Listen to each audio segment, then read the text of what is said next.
Hello, this is Reverend Don Lewis coming to you from beautiful Florida.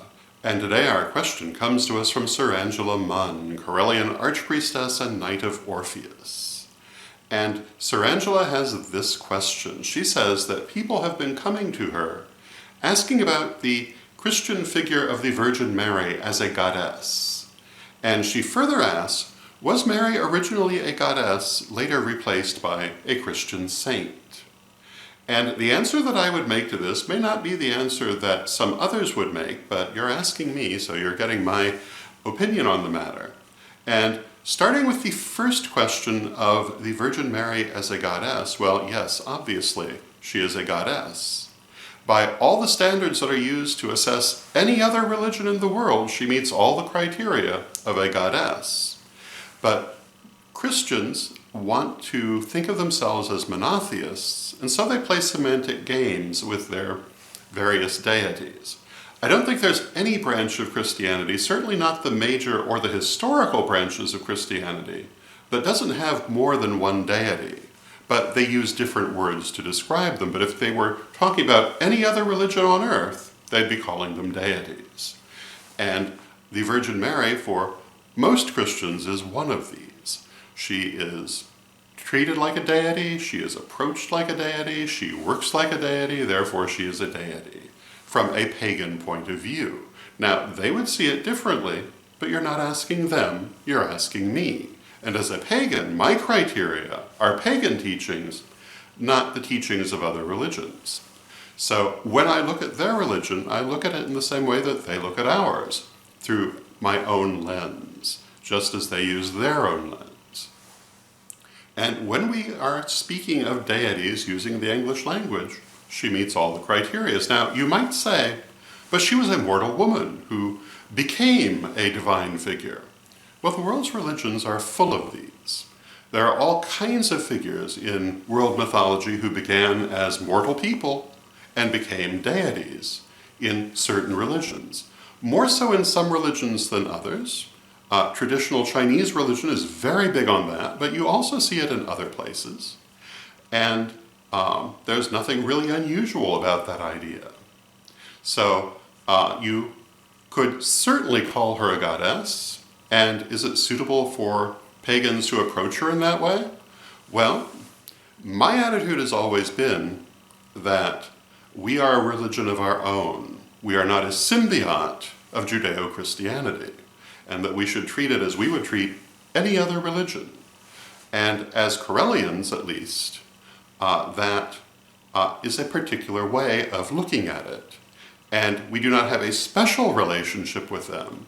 And therefore, as we might choose or be chosen by deities from any other part of the world, there's no inherent reason that we cannot have as a patron deity a Judeo-Christian figure.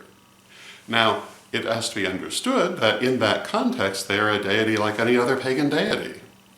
And it is being viewed from a pagan point of view.